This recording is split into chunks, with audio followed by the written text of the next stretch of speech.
Hey everyone, AmberFrmThVault here. Welcome back to more of the Knife Sisters. We're going to go ahead and just jump right back in, but before we do, I just wanted to say thank you so much to the publisher for giving me a copy of this so I can go ahead and play it for you here on the channel. Before we jump in, I do want to remind you too that there are some themes in this game that might be disturbing to some, including BDSM as well as some heavily sexual themes. So just remember that this is probably more of a rated R game. Just want to remind you up front, but let's go ahead and jump back in. We'll see you guys back in just a sec. Well, I have some thoughts here. Okay, first of all, Leo, I'm gonna just give you the benefit of the doubt that there's nothing romantic-y feeling going on there, because I've had friends that I have loved so much that I'm jealous when other people want to be friends with them and it's not been romantic, so I totally get it. But, on the other hand, why would you think they were flirting? It didn't sound like they were flirting to me. It sounded actually like they were just adult cousins, if I'm honest. I didn't think that sounded like flirting at all. I think you're a little anxious. Look at that anxiety meters. I don't know what that means though. What does it mean if it's all the way over on one end? I just realized you can't see my cursor, so that probably does not help. I'm like pointing at it with my cursor.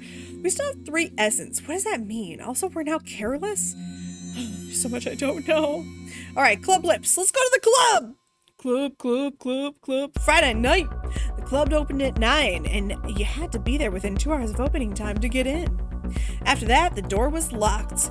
It was always such a lovely feeling to walk down the stairs and enter the small, cozy room. There weren't many people when I stepped inside. I looked around for Ayana and Mo, but couldn't see them anywhere. Maybe they hadn't turned up yet. I went over to the bar. They sold low-alcohol drinks. I didn't want that, but the candy, soda, and snacks were free. Maybe I should take something. Lollipops. There were lollipops in different colors. I grabbed 3 of them, 1 black, 1 pink, and 1 yellow. I put 2 of them in my pocket and peeled the paper off the black one, hoping to get a black tongue from it.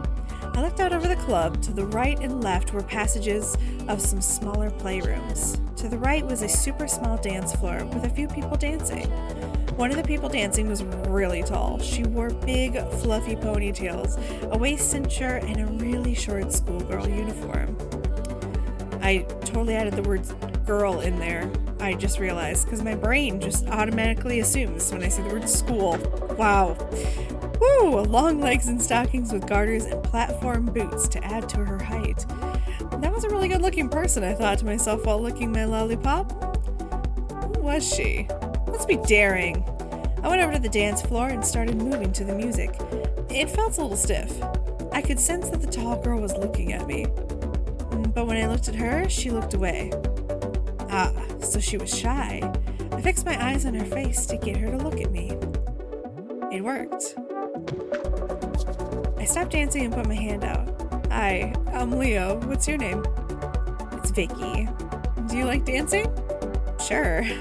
But I'm up for doing something else if you want to. Oh, that was straightforward. Let's walk around for a bit then. I took the lead. We passed the bar and headed toward the smaller rooms.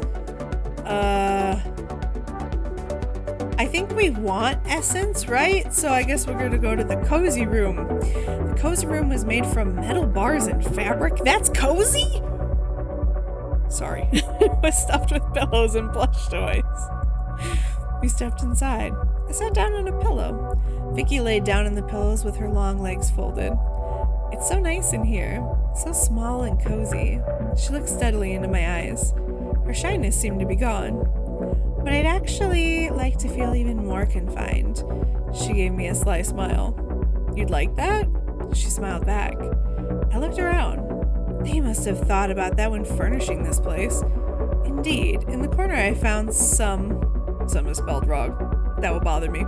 Swim, rope, and 2 pairs of pink fluffy handcuffs. The type of cuffs Ayana and I always used to laugh at when going to sex shops, that is.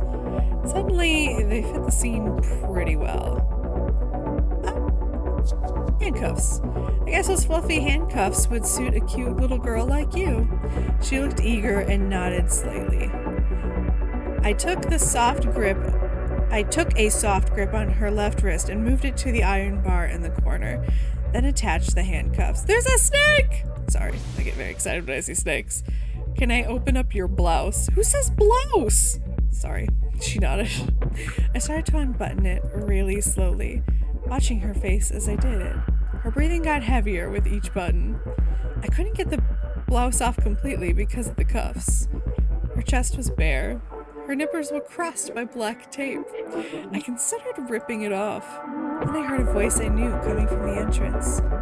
Have you seen Leo? I think they're already inside somewhere. So Ayana and Mo were here now. I had promised to meet them. We can't be abrupt. I leaned over Vicky. Can I kiss you? She nodded. As I kissed her, I pressed my thumb against the tape over her nipple. She made a panting sound. Her lips were soft, her tongue against mine a little bit cautious. I could feel her melting under my hand against my mouth. I definitely wanted to keep doing this, but I had promised Ayana and Mo to meet. I let go of Vicky. Her cheeks were red. I really like playing with you, but my friend is here, so I need to leave you soon. She nodded, looking a little disappointed. I stroked her cheek. You're so cute. If you tell me your name on Blackist, I keep wanting to say Blacklist. I think it was a television show. Maybe we can do this again sometime. She lit up. I uncuffed her to free up her arms. It's Vicky-chan. I smiled, hardly surprising. As I left, I turned around and made eye contact. I'll find you then. I left the room just as Ayana and Mo came through the corridor. There you are, sweetie. We were looking for you. I looked straight into Mo's smiling face. It made me happy. Now I felt like I was home.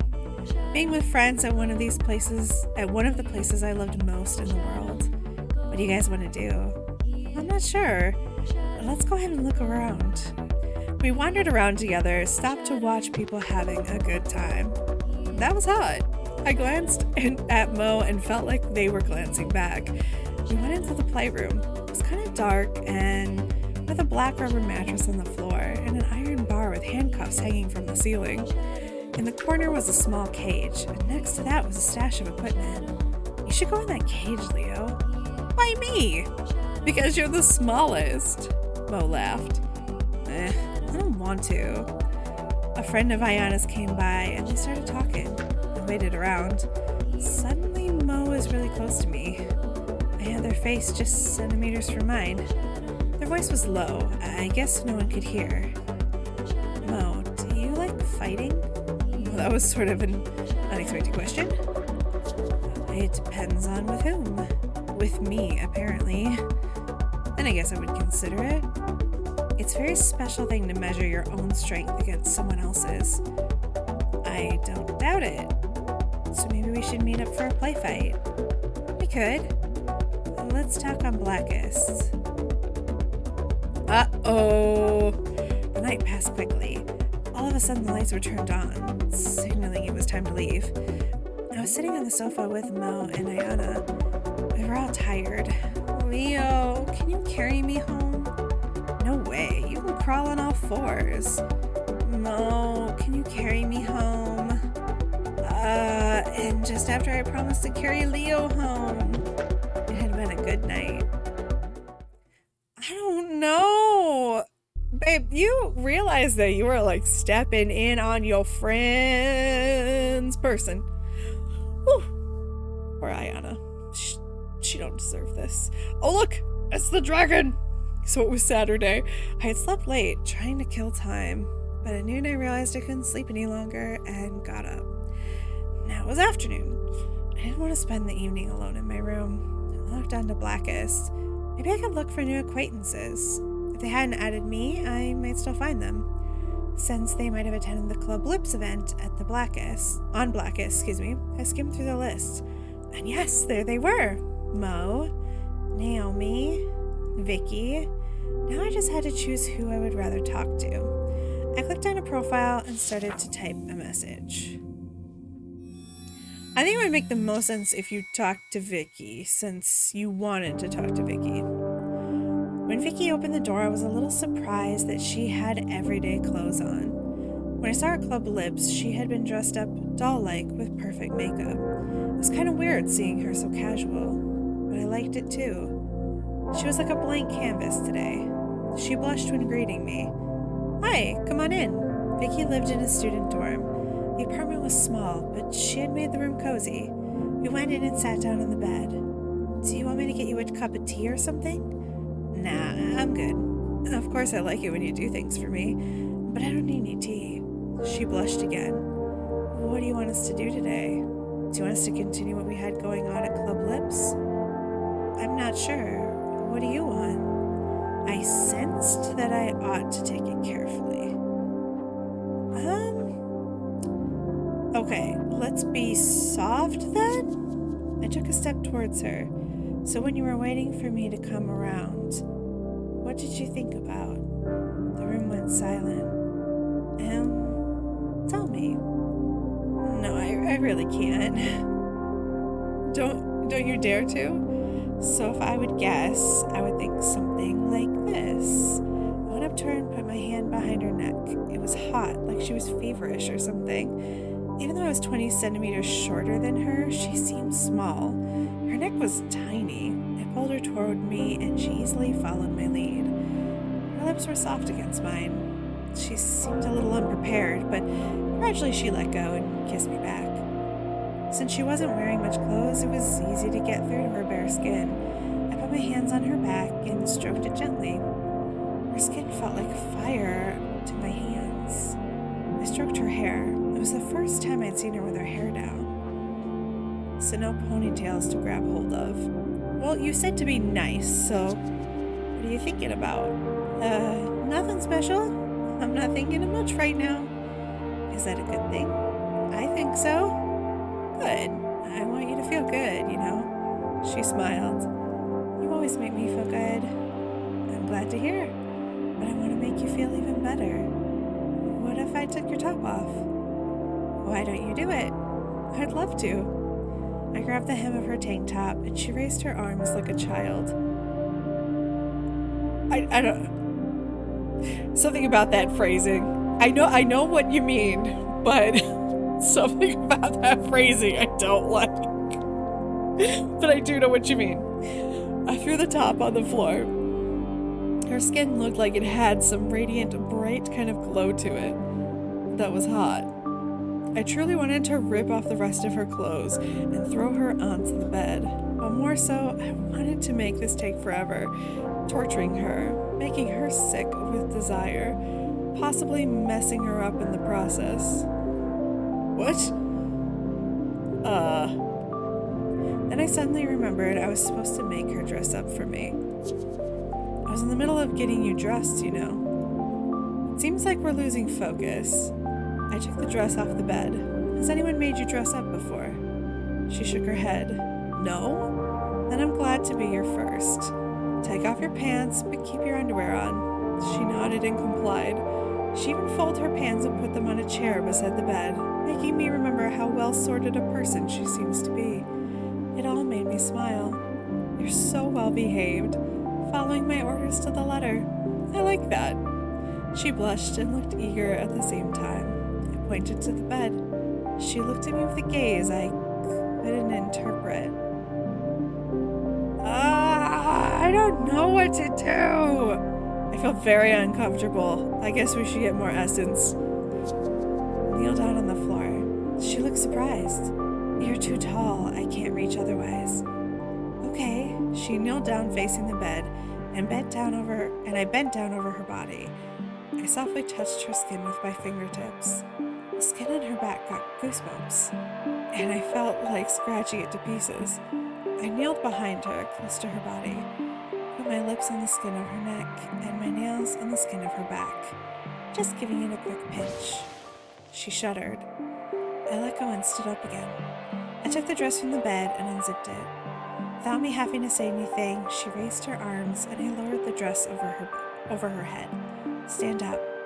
She complied and I fit the dress over her body, pulled up the zipper, and tied the bow on the back. Lovely.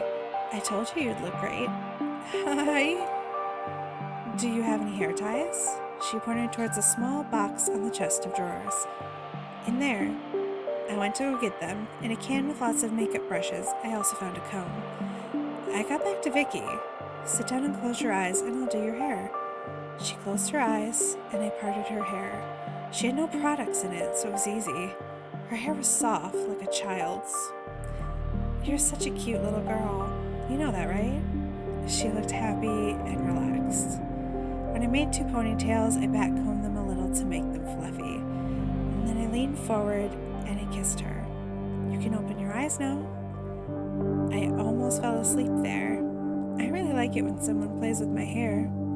So you're sleepy now? More like cozy. Then you need to get up.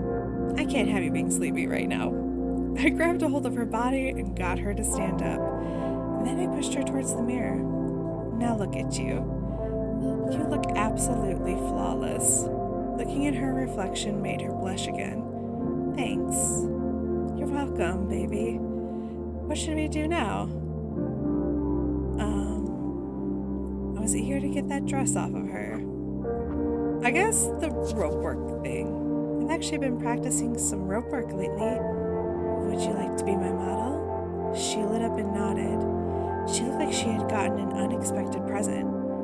I was happy I had been able to keep this to myself for so long, making it a surprise for her.